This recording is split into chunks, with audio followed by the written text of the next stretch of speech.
ونعوذ بالله من شرور أنفسنا ومن سيئات أعمالنا من يهد الله فلا مضل له ومن يضلل فلا هادي له والصلاة والسلام على خير البرية وعلى آله وصحبه ومن والاه. اللهم صل وسلم على سيدنا محمد طب القلوب ودوائها وعافية الأبدان وشفائها ونور الأبصار وضيائها وقوت الأرواح وغذائها وعلى آله وصحبه في كل لمحة ونفس بعدد كل معلوم لك. أما بعد. Pertama-tama dan yang paling utama, marilah sama-sama kita memanjatkan puji dan syukur kepada Allah Subhanahu wa taala yang mantan melimpahkan rahmat dan karunia dengan kudrah dan iradahnya, taufik dan hidayahnya pula hanya bisa berkumpul pada tempat yang mulia ini. Selawat dan salam marilah sama-sama kita sanjung sajikan kepada Rasulullah sallallahu alaihi wasallam. Beliaulah yang telah mengajarkan kita, membimbing dan mendidik kita agar kita menjadi orang-orang yang sukses, agar kita menjadi orang-orang yang bahagia, bahagia di dunia dan juga bahagia di hari akhirat nanti. Kenikmatan demi kenikmatan yang kita rasakan uronya, semuanya itu atas perjuangan, atas penderitaan yang pernah menimpa Nabi kita Muhammad sallallahu alaihi wasallam. Juga selawat dan salam kepada al dan sahabat beliau yang bersama Rasulullah memperjuangkan agama Allah ini. Perjuangan beliau, berbagai macam perjuangan demi perjuangan, walau mereka harus menelan kepahitan dalam hidup mereka, tetapi itu hanyalah beberapa tahun. Setelah mereka meninggal dunia, sampai detik ini dan sampai hari akhirat nanti, mereka mendapatkan kebahagiaan yang selama-lamanya.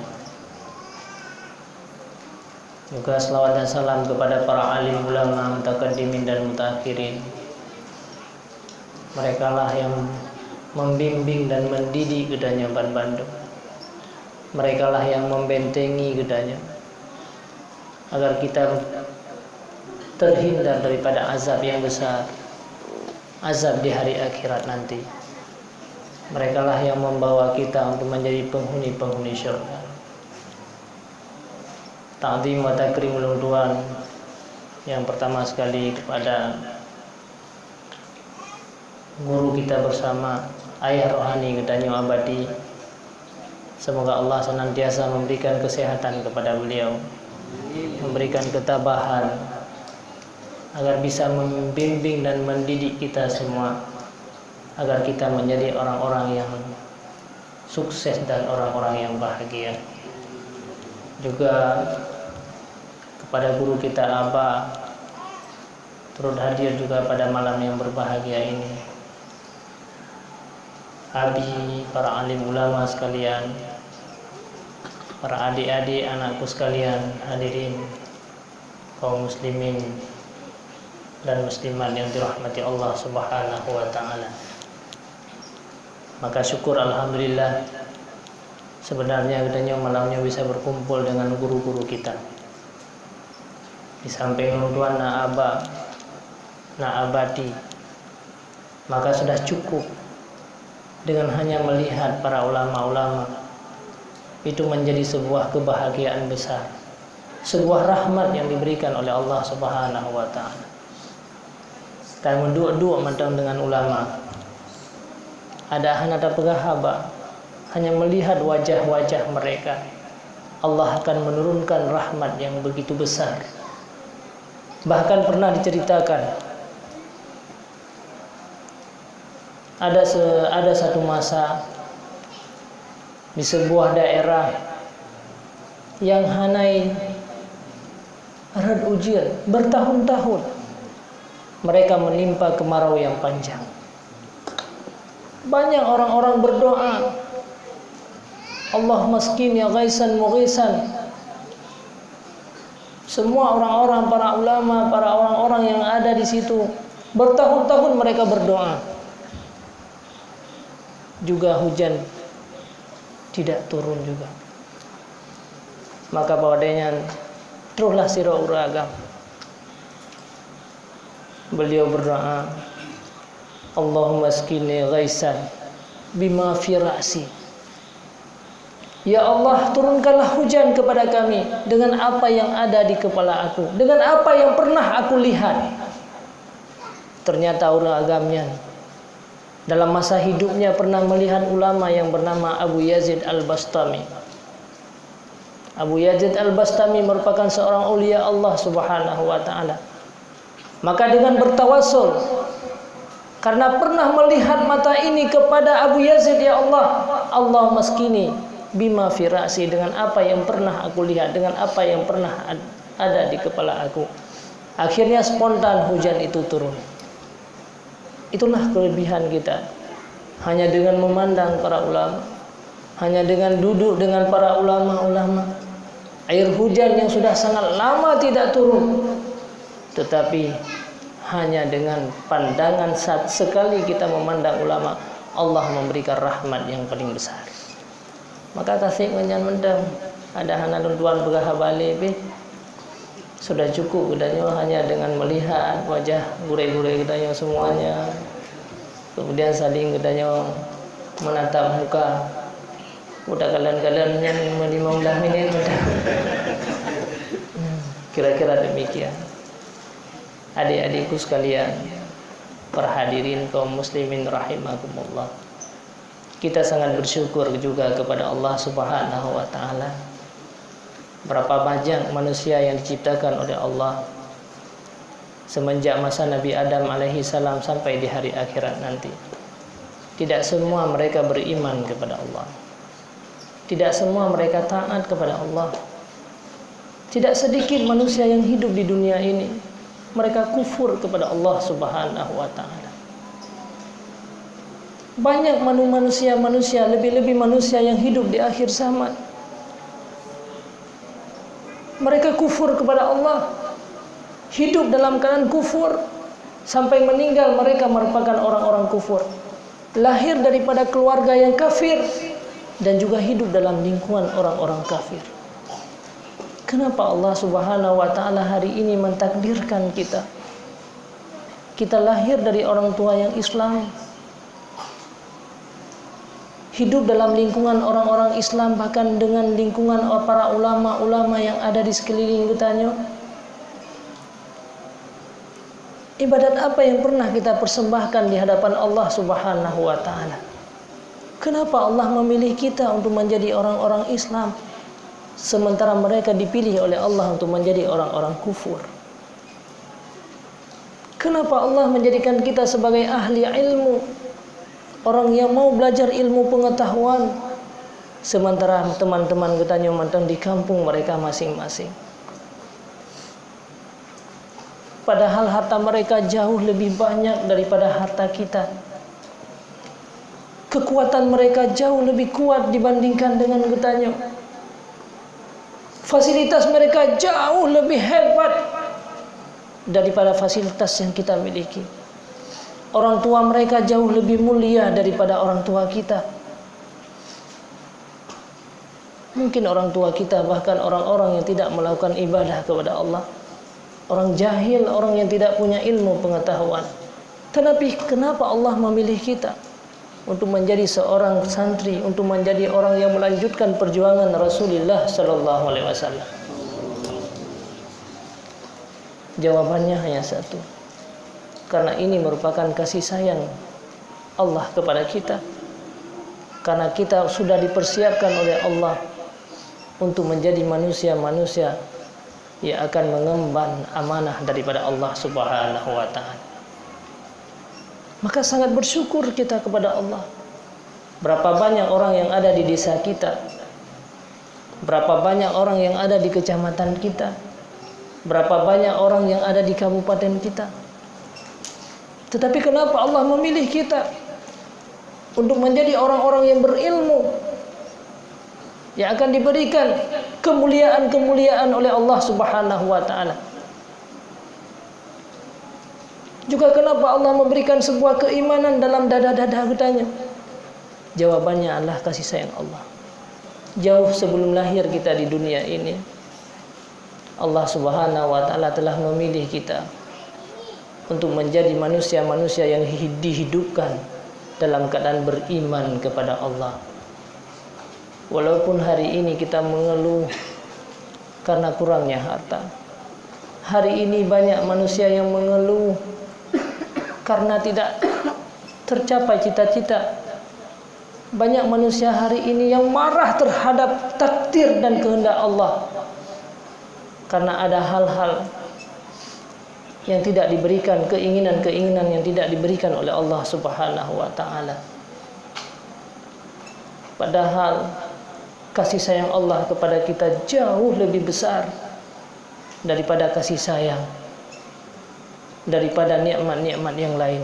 Nikmat iman yang diberikan oleh Allah, nikmat Islam yang diberikan oleh Allah Subhanahu wa taala kepada kita yang mandul, nikmat ilmu yang akan diberikan oleh Allah Subhanahu wa taala. Kemuliaan orang-orang yang berilmu itu jauh lebih mulia daripada orang lain. Dalam Al-Quran Allah berfirman, syahidallahu annahu la ilaha illahu wal malaikatu wa ulul ilmi qa'iman bil qist. Allah bersaksi tiada Tuhan melainkan Beliau. Kemudian yang kedua bersaksi adalah para malaikat-malaikat. Dan yang terakhir sekali adalah para ahli-ahli ilmu. Adik-adik sekalian, para saudaraku sekalian, maka orang-orang yang berilmu itu jangankan manusia, binatang saja yang berilmu dimuliakan oleh Allah Subhanahu wa taala. Jangankan manusia, binatang yang berilmu dimuliakan oleh Allah Subhanahu wa taala. Mungkin kita pernah belajar ilmu-ilmu fikih. Dalam ilmu fikih disebutkan bahwa apabila anjing AC dikap binatang buruan, haram kita memakannya. AC dikap binatang buruannya mati, haram kita paju, karena binatang buruan itu adalah bangkai. Tetapi AC mu'allam, AC malim, itu karena AC ulama. AC yang mu'allam, yang sudah mahir, wa idza starsalat wa idza stursilat fartasalat wa izan zajarat wa izan zujrat fanzajarat. Apabila AC-nya kamu mampu, kalian terdidik, mengerti, sehingga apabila kita mengutus, jadi baru dilit. Apabila tadhut handabilit, maka ipiuk. Kemudian dia makan bangkai, makan binatang buruan, jadi bangkai binatang, mati binatang buruan tersebut. Tetapi Allah menghalalkannya. Itu binatang saja yang punya ilmu. Bahkan seekor anjing, binatang yang cukup putrakan, binatang yang merupakan najis, yang mukhallazah, akan tetapi dimuliakan oleh Allah Subhanahu wa taala karena memiliki ilmu. Apalagi manusia-manusia yang dimana Allah Subhanahu wa taala memuliakan Bani Adam.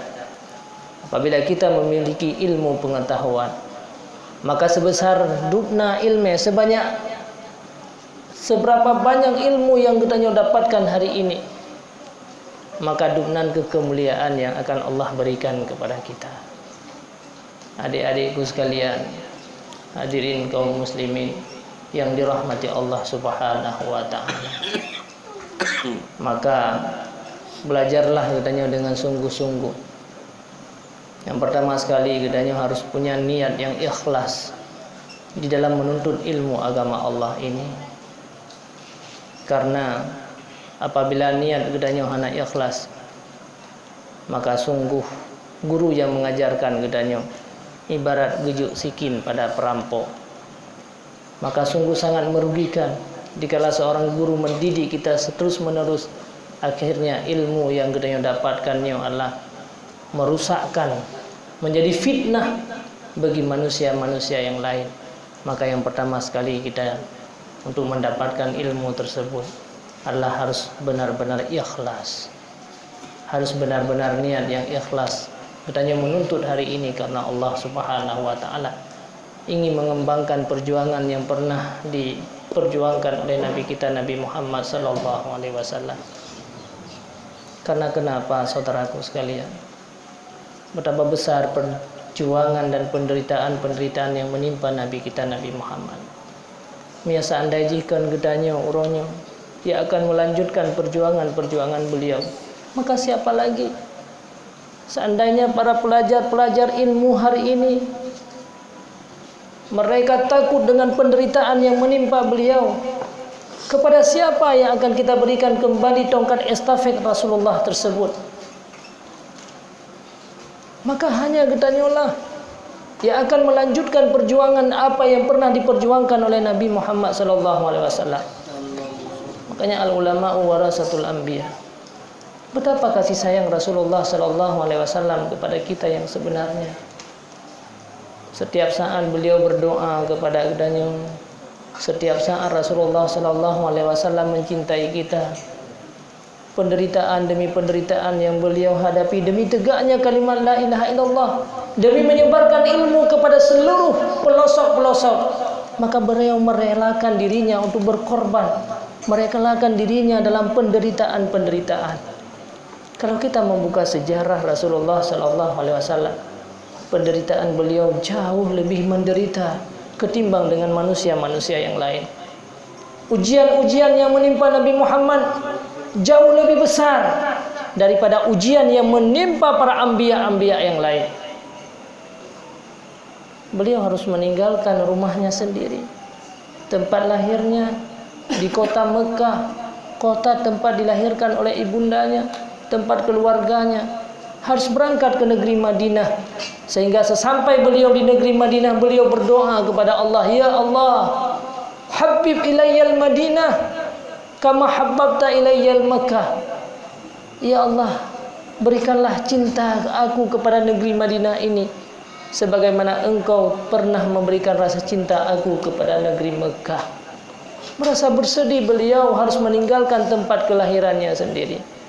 Berbagai ancaman demi ancaman yang menimpa beliau, berbagai macam persoalan-persoalan, pernah dihinakan pada saat itu. Pernah beliau dilemparkan seluruh kotoran-kotoran onta. Itulah penderitaan-penderitaan yang menimpa Nabi kita Nabi Muhammad. Akan tetapi beliau tetap teguh, hanya semata-mata untuk menyebarkan kalimat Allah, hanya semata-mata untuk menyebarkan ilmu, untuk umatnya sukses di dunia sampai di hari akhirat. Bahkan beliau kasih sayang kepada umatnya sangat luar biasa. Seandainya kita membuka sejarah-sejarah beliau, pernah suatu hari dikala beliau akhir kehidupannya, pada saat-saat beliau detik-detik akhir daripada kehidupan di dunia ini, Rasulullah sakit berat bawaannya. Tiba-tiba datanglah seorang tamu, Fatimah Zahra selaku putri daripada beliau, membuka pintu. Kata Fatimah Zahra kepada jamaah tersebut, wahai tamu, sebenarnya Nabi Rasulullah SAW sedang menimpa penyakit yang parah, maka uronyo hana diterima di jami Rasulullah SAW. Akhirnya Fatimah Zahra berjumpa dengan Nabi. Nabi berkata, wahai Fatimah, itulah tamu yang akan memisahkan kita hari ini. Wahai Fatimah, itulah tamu yang akan memisahkan seseorang dengan dunia ini. Itulah tamu yang sebenarnya malaikat Israel, malaikat pencabut nyawa. Akhirnya tersungkurlah semua para sahabat. Siti Fatimah selaku putri beliau mengalirkan air matanya. Beliau sangat bersedih melihat Rasulullah SAW. Masuklah malaikat Israel untuk mencabut nyawa Nabi Muhammad SAW. Sedang-sedang Rasulullah SAW menimpa pedihnya sakaratil maut. Pada saat itulah Rasulullah bertanya, kemana Jibril? Wahai malaikat Israel, kemana Jibril hari ini? Akhirnya Jibril datang berkata, wahai Jibril, selama ini aku berserta engkau dalam suka dan duka. Bertahun-tahun engkau menemani aku, wahai Jibril. Kenapa akhir-akhir kehidupan ini aku tidak melihat engkau? Apa yang menimpa terhadap engkau, wahai Jibril?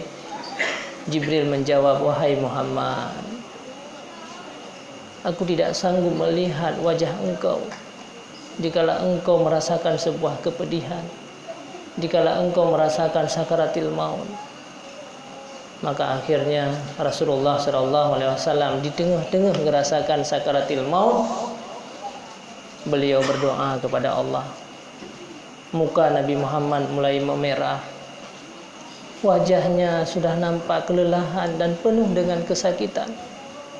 Maka saatnya beliau berdoa kepada Allah, bertanya kepada malaikat Israel, wahai malaikat Israel, apakah seperti ini sakaratil maut, kepedihan yang akan dirasakan oleh umatku nanti?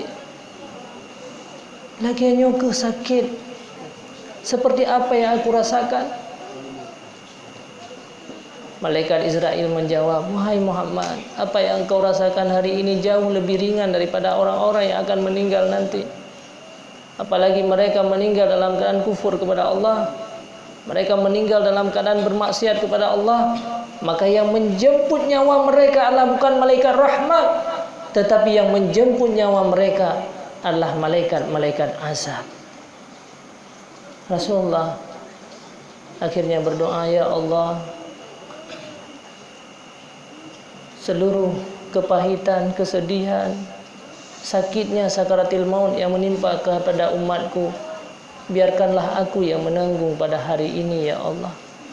Jangan engkau berikan kesakitan terhadap mereka, para umatku. Jangan engkau berikan kepedihan sakaratil maut terhadap para umat-umatku semuanya, ya Allah. Biarkanlah aku yang menanggung semuanya pada hari ini. Berikanlah terhadap aku kepedihan tersebut yang akan menimpa terhadap umatku. Maka dalam sebuah riwayat disebutkan bahwa sebahagian sakaratil maut yang menimpa terhadap umat Nabi Muhammad, orang tua kita yang telah meninggal, nenek-nenek kita yang telah meninggal dunia, dan juga kita akan merasakan sakaratil maut, sebahagiannya diriwayatkan bahwa telah ditanggung oleh Nabi Muhammad sallallahu alaihi wasallam. Betapa kasih sayangnya Rasulullah kepada umatnya, betapa penderitaannya Nabi untuk kita umatnya. Kepedihan yang semestinya gedanyo yang merasakan, kepahitan yang semestinya kita yang merasakan, tetapi diberikan kepada Nabi kita Nabi Muhammad sallallahu alaihi wasallam. Makanya Jibril pernah menyatakan kepada Muhammad, ya Muhammad, bu'dan liman zukirta indak walam yusalli alaika ya Muhammad. Sungguh celaka, alangkah jauh celakalah bagi manusia yang disebutkan nama engkau wahai Muhammad, akan tetapi dia tidak mau berselawat kepada engkau. Itulah merupakan manusia-manusia yang celaka. Makanya saudaraku sekalian, kalau kita membuka sejarah Rasul kita Nabi Muhammad, banyak sekali penderitaan-penderitaan dalam hidupnya, banyak sekali cobaan-cobaan dalam hidupnya. Yang cobaan-cobaan itu tidak ada manusia manapun yang sanggup untuk menahan cobaan-cobaan yang pernah menimpa Nabi kita Nabi Muhammad sallallahu alaihi wasallam. Makanya hari ini kita semuanya, para pelajar-pelajar, para santri-santri semuanya, Maka kita untuk menjadi orang-orang yang bahagia, orang-orang yang sukses, orang-orang yang luar biasa, harus kita melewati cobaan-cobaan. Maka terhindarlah, berdoalah katanya agar terhindar daripada musibah-musibah terhadap kita. Ronyong apabila katanya tidak mau melanjutkan perjuangan Nabi kita Nabi Muhammad, sungguh kita akan malu nanti di hari akhirat. Fasilitas yang Allah berikan kepada katanya beda dengan apa yang pernah mengalami Nabi kita, apa yang pernah dialami oleh para sahabat-sahabat Rasulullah sallallahu alaihi wasallam. Maka santri-santri sekalian yang Tuhan muliakan dan Tuhan hormati, maka oronyo katanya marilah berjuang. Benar-benar kita berjuang untuk melanjutkan perjuangan Nabi Muhammad. Perjuangan katanya harus kita lewati ujian-ujian besar. Ya seandainya ujian-ujiannya hana terlewati lidahnya, sungguh apa yang kita cita-citakan tidak akan sampai. Pu yang katanya inginkan, pu yang katanya idam-idamkan, itu tidak akan tercapai. Terjun aja. Dalam sebuah syair disebutkan walam yasluk masalika innas safina la yajri alal yabas. Engkau mengharapkan sebuah harapan, sebuah cita-cita yang besar, akan tetapi tidak menempuh jalan-jalannya, dan ketahuilah kapal laut itu tidak akan pernah berlayar di atas daratan, tetapi dia berlayar di atas lautan. Hadirin kaum muslimin, para adik-adik sekalian yang dimuliakan Allah Subhanahu wa taala. Maka untuk tercapainya cita-cita kita yang pertama kita musafir, benar-benar yang tinggalkan keluarga. Seperti Rasulullah sallallahu alaihi wasallam untuk mencapai sebuah kesuksesan besar, beliau meninggalkan kota Mekah, berhijrah ke kota Madinah. Kita juga harus hijrah, meninggalkan keluarga kita, meninggalkan ibunda kita.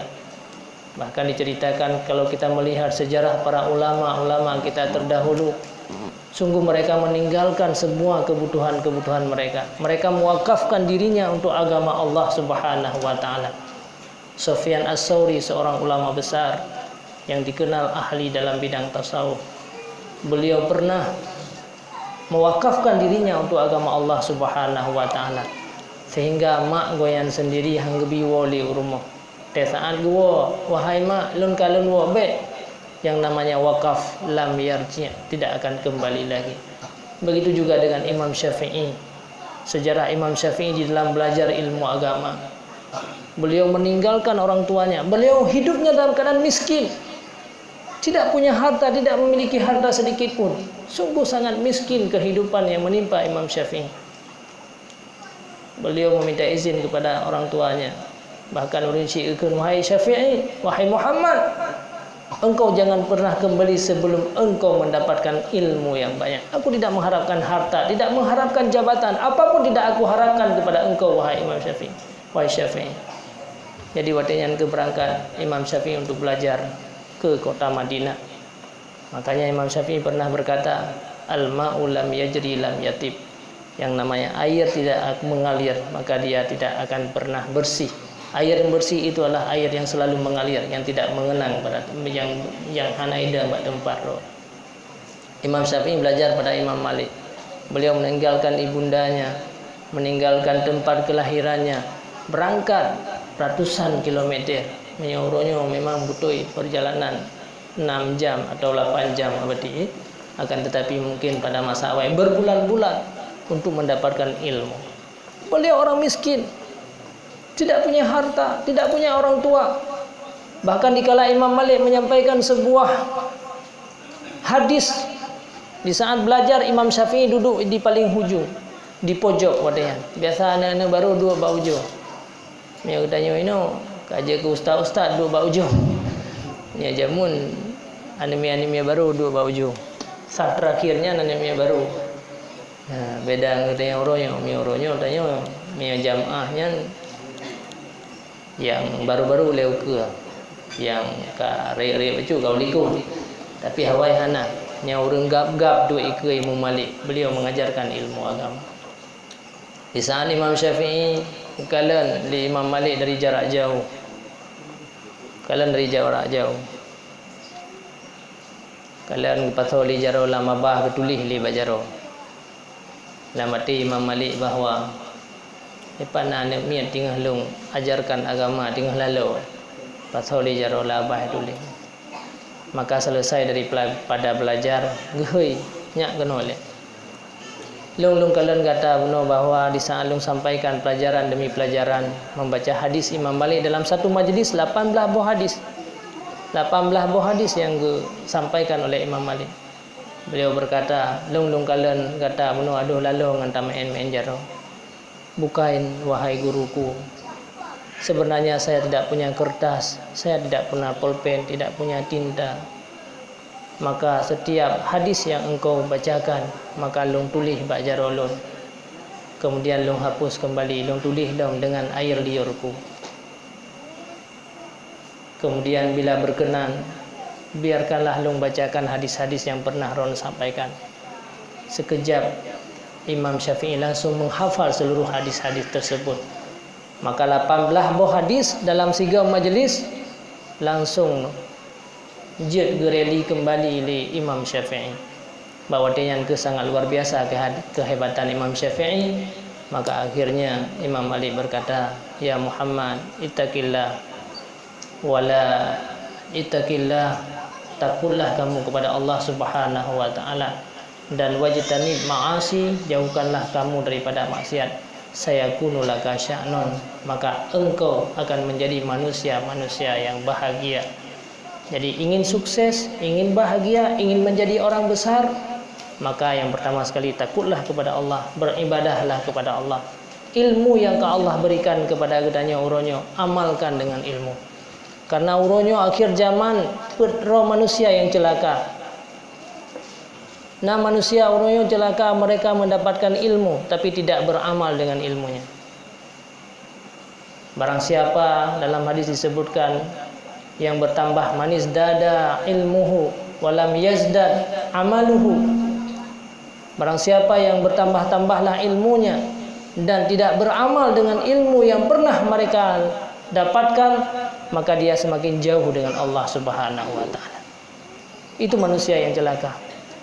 Gedanya sudah mendapatkan ilmu tetapi tidak beramal dengan ilmu tersebut. Adab kita tidak ada, karena sungguh tidak ada arti. Para ulama-ulama masa lalu, mereka lebih banyak mempelajari adab ketimbang daripada mempelajari ilmu-ilmu tersebut. Jadi barang siapa yang banyak ilmunya akan tetapi tidak bertambah amalnya, maka dia termasuk orang-orang yang semakin jauh dengan Allah. Itu yang pertama sekali. Yang kedua, orang yang celaka itu adalah orang yang dia beramal dengan sungguh-sungguh tetapi tidak memiliki ilmu. Menyamuna orang yang na ilmu tidak beramal. Yang kedua adalah orang yang beramal tapi tidak memiliki ilmu. Beramal dengan tanpa ilmu. Ya, katanya ke orangnya memang orang yang sesat, tapi lam yang lebih sesat, yaitu sesat menyawai aliran sesat. Nya sesat dum hana aliran. Sesat hana aliran tu. Jadi orang beramal terus tapi dia tidak memiliki ilmu. Ilmu al-amalu bila ilmin, al-ilmu bila amalin jununun, wal amal bila ilmin la yakun.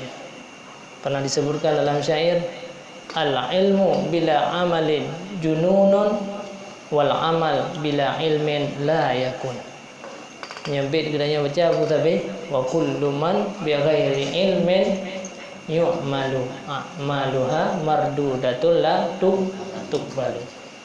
Jadi apabila gedanya uronyo terus beramal, gad kedih pakai surban, kemudian pakai baju kamis, pakai macam-macam long, akan tetapi ilmu gedanya hanasib katanya, bahkan amal gedanya yang tidak cukup dengan ilmu. Apalagi hari ini kita melihat bahawa urung uronyo tidak memperdulikan dengan ilmu. Gedanya uronyo sangat bersyukur, sangat banyak manusia yang tidak memperdulikan dengan ilmu-ilmu Allah, bahkan lalai dengan ilmu-ilmu pelajaran-pelajaran umum uronyo.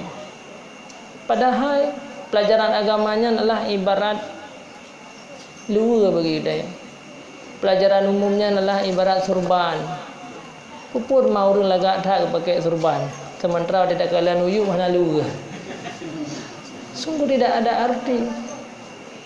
Surban kena rida lagi abadi begah menolong namun ledapi. Tidak kalian uyuh tebak luar kata. Jadi itu di antara manusia yang celaka. Yang pertama, orang punya ilmu tidak beramal dengan ilmu. Orang yang beramal tapi tidak memiliki ilmu. Yang ketiga, orang yang mengajarkan ilmu tetapi gedanya lari daripada ilmu tersebut. Gad gede kerja ulama ya sumber gedanya. Jauh-jauh mereka datang untuk mengajarkan kita. Gad gede tunggu ya ucung balik gedanya. Tetapi dia gedanya hana tak berangkat. Tak kata wate kata berangkat holain. Itu merupakan manusia-manusia yang celaka. Jadi orang dia ajarkan ilmu, dia lari daripada ilmu. Atau orang yang mengajarkan ilmu, kita tidak mau menuntut ilmu. Itu juga merupakan manusia-manusia yang celaka. Ulama-ulama di sekeliling kitanya. Tetapi kita tidak mau belajar ilmu terhadap para ulama-ulama yang ada di sekeliling kitanya. Hanya ingin untuk mengambil ilmu daripada mereka. Itu juga merupakan manusia yang celaka. Jadi perro manusia di akhir zaman hari ini yang celaka. Orang berilmu tidak mengamalkan ilmu, orang yang beramal tidak didasari oleh ilmu. Adanya para ulama tidak mau menuntut ilmu, ulama sudah mengajarkan tapi mereka lari daripada ilmu. Ini merupakan manusia-manusia yang celaka. Kemudian adik-adik sekalian yang Tuhan hormati dan muliakan, untuk mencapai kesuksesan kita, agar kita mendapatkan ilmu, yang pertama sekali kita harus khidmah. Benar-benar kita harus khidmah dalam hidup kita. Karena ilmu ini adalah tujuannya katanya untuk beramal, untuk mengembangkan terhadap orang lain, tetapi keberkahan itu adalah lewat khidmat. Lewat katanya harus berkhidmat kepada guru-guru kita. Guru-guru kita itu merupakan orang-orang yang mulia, yang dimuliakan oleh Allah Subhanahu wa taala. Rasulullah menyampaikan dalam sebuah hadis, innallaha wa malaikata, wa sungguh Allah dan para malaikat-malaikat, wa ahlus samai sab'u wa ahlul ardi sab'u, hatta namlah fi hujriha wal hauti fil bahri la yusalluna ala muallimil ilmi. Wa sungguh Allah, para malaikat, seluruh makhluk Allah di langit yang 7 dan di bumi yang 7, sehingga semut-semut yang ada dalam lubangnya, ikan-ikan yang ada di lautan, semuanya adalah la yusalluna ala muallimil ilmi. Mereka semuanya meminta keampunan, meminta rahmat. Allah menurunkan rahmat terhadap mereka. Dubnale semut-semut yang ada di lubangnya, dubnale ikan-ikan yang ada di lautan, semuanya mereka meminta rahmat terhadap para orang-orang yang mengajarkan ilmu. Maka kita harus berkhidmat kepada orang-orang yang mengajarkan ilmu tersebut. Ingin sukses, ingin bahagia, ingin betul-betul ilmu kitanya bermanfaat, maka yang paling penting adalah khidmat. Banyak para ulama-ulama yang terdahulu yang berkhidmat. Salah satunya adalah Imam Al-Ghazali. Beliau merupakan orang yang sangat hebat dalam segala disiplin ilmu. Dalam segala bidang ilmu, Imam Ghazali merupakan orang yang paling hebat. Bahkan diceritakan kehebatan Imam Ghazali, pernah dikatakan seandainya ada nabi setelah Nabi Muhammad, maka Imam Ghazali lah yang menjadi seorang nabi. Pernah suatu hari di mana Imam Ghazali, kitab Ihya Ulumuddin dituduh merupakan kitab-kitab yang menyesatkan umat. Ingin untuk dinutut mandung-mandung kitab Ihya Ulumuddin di Siroraja pada waktu karena timbulnya sebuah fitnah. Maka bakti malam rajanya dimlumpo, seolah-olah Imam Ghazali gemat kitab Ihya gepeduk di depan Rasulullah sallallahu alaihi wasallam, bertanya, "Wahai Rasulullah, benarkahlah kitab dongyo?" Akhirnya Rasulullah bengih gemat kitabnya gesepet raja. Banjaga bengah meri lumbam bawatnya ke hana jadeh itu kitab-kitab Ihya Ulumuddin. Itu kehebatan Imam Al-Ghazali. Kenapa Imam Ghazali mendapatkan ilmu yang banyak dan nilai yang paling tinggi, orang yang paling hebat? Karena mereka banyak sekali berkhidmat kepada guru-guru mereka. Mereka berkhidmat. Dah di antara khidmat Imam Al-Ghazali, khidmat yang sangat luar biasa. Imam Ghazali pada saat banyak matang santri, matang mondok lagi gedanyonyo, matang seorang santri, maka khidmatnya kepada gurunya sangat luar biasa. Karena zaman istinja dengan bate, batu-batu bekasan istinja gurunya, batu-batu bekasan istinja daripada para guru-gurunya, mandum-mandum gerah gepu suci kembali oleh Imam Al-Ghazali. Menyagdanya edating, menyagdanya juga arah WC mentang ka bengeh dah. Itu tugas daripada Imam Al-Ghazali. Jadi bekasan istinja daripada gurunya, karena kan di Arabnya did'i, maka lebih le orang sering istinja dengan batu. Jadi mesti gesampuh dengan kotoran-kotoran dengan batu tersebut diserahkan kepada Imam Al-Ghazali. Pada urus 3 orang yang sapat batu-batu yang madum ya peglis ya arah. Itu tugas daripada khidmat Imam Al-Ghazali. Akhirnya Imam Ghazali wate mantang santrikan, Allah Subhanahu wa taala kagak nampakkan kehebatan kepada Imam Al-Ghazali. Tugas semuanya sebelum subuhnya dia pedip-pedip lampu. Ya pedip-pedip panjang wadanya. Pada suatu hari katalah jaga karap itamang wadai subuh.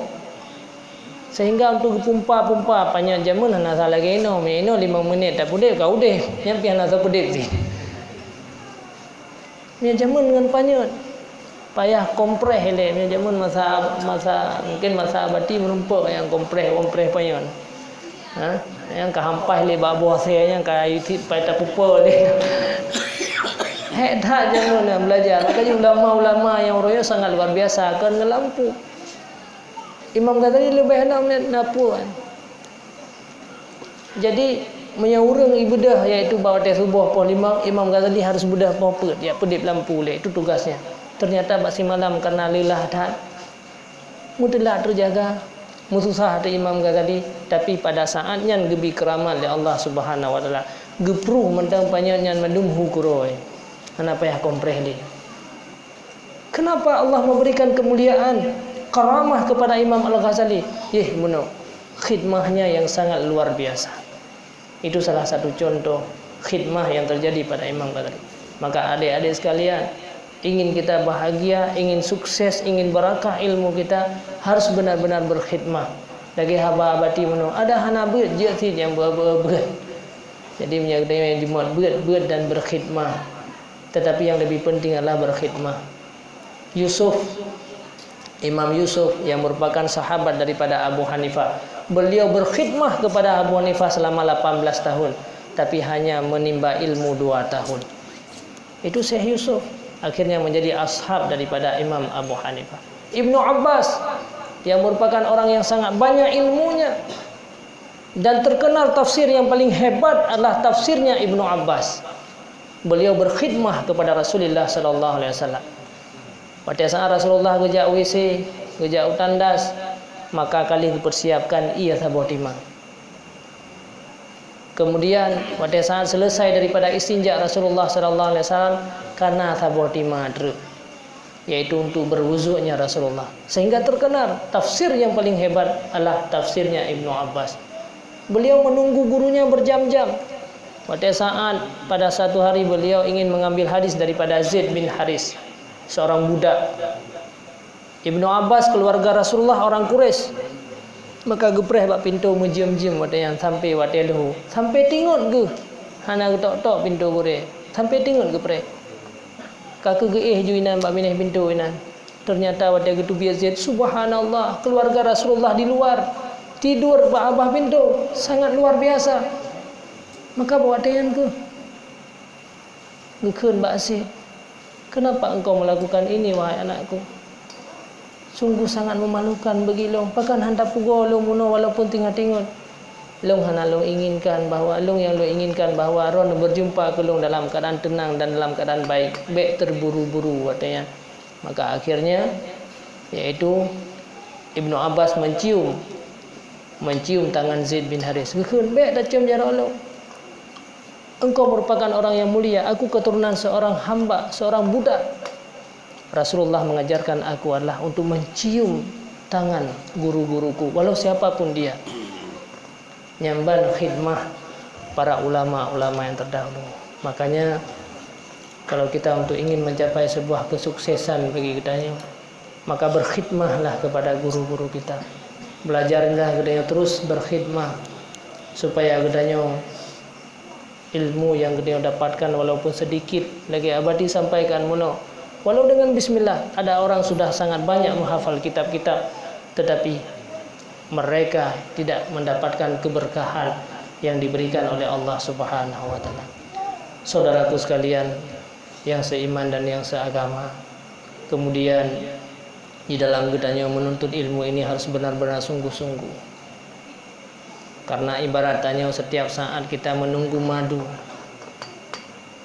Setiap saat kita menunggu madu daripada guru-guru kita. Hati gedanya waktu tajak pun kosong. Orang tua hanya mereka mendidik jasmani daripada gedanya. Tetapi siapa yang membimbing rohaniah kita adalah guru-guru gedanya. Maka bersihkanlah hati kita. Yang pertama sekali pilih hati gedanya, supaya madu yang geplay dalam tempat gedanya menjadi madu-madu yang bersih, menjadi madu-madu yang suci, dan supaya dirasakan oleh orang lain. Madunya akan dirasakan oleh orang lain, tidak merasakan madu-madu yang bernajis. Tapi peluk yang tamai kena uroyo, hati yang tanya uroyo, hati yang kotor, hati yang dipenuhi dengan najis, kotoran-kotoran, maka di saat geplay madunya juga akan kotor juga, madunya juga tidak akan bermanfaat. Jangankan itu diambil manfaat oleh orang lain, maka bisa menghancurkan para orang-orang yang ada di belakang gedanya. Maka bersihkanlah hati, ibadahlah kita kepada Allah Subhanahu wa taala. Jagalah hati gedanya bandung-bandung supaya madu yang geplay, susu yang geplay le gure-gure gedanya adalah menjadi madu-madu yang bersih, madu-madu yang segar yang akan dicicipi oleh masyarakat-masyarakat yang sedang menunggu gedanya. Mereka sedang menunggu kita. Berapa banyak urang-urang yang di kampung gedanya tinggal gepreh-preh gedanya. Mereka sedang menunggu madu daripada gedanya, sedang menunggu susu daripada gedanya. Kemudian bersungguh-sungguhlah gedanya di dalam mencari ilmu pengetahuan ini. Jadi madunya setiap saat gedanya datun madu daripada guru-guru kita. Karena apabila gedanya madunya 3 datun 3 kata pinah le datun le tak pinah le, artinya 2 uroi daya si belia di kampung, 2 uroi daya si belia di kampung, nyan madunya akan punah bertahun-tahun gedanya di sini. Maka madu itu tidak akan pernah akan memenuhi bejana yang gedanya bawa.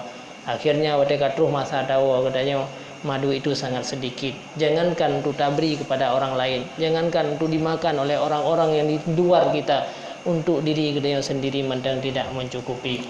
Na'udzubillah summa na'udzubillah. Mudah-mudahan dengan momen memperingati hari lahirnya Rasulullah sallallahu alaihi wasallam, Allah berikan ketabahan kepada kitanya, berikan ilmu yang banyak kepada kita. Sering-seringlah kita untuk duduk dengan para ulama-ulama. Yang di antara kitanya orangnya masyarakat yang hadir, maka sering-seringlah kitanya untuk mencari ilmu pengetahuan. Menyuruhnya tanya hana mungkin li kadang-kadang belajar secara kontinu lagi belajar para santri-santri. Maka jangan pernah lupa kitanya dalam sebulan 3, dalam seminggu 3 untuk belajar ilmu agama. Karena belajar ilmu agama itu adalah untuk menyucikan rohaniah gedanya. Ibarat gedanya berobat jalan. Ya santri-santri di daya nanti kata opnama ti uroh. Ya, maka tentu penyakit santri jauh lebih sehat. Penyakit jauh lebih jauh daripada penyakit kronis terhadap para santri. Tapi gedanya urohnya yang dipenuhi dengan penyakit rohaniah, maka baik tua berobat jalan. Kahana mungkin seminggu 3, yang ke sebulan 3, tapi baik tidun 3.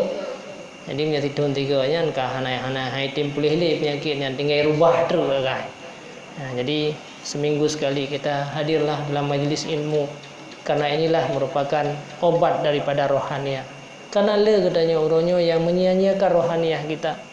Banyak di antara kita hari ini yang menyia-nyiakan rohaniah, tapi seluruh katanya orang sibuk dengan jasmani.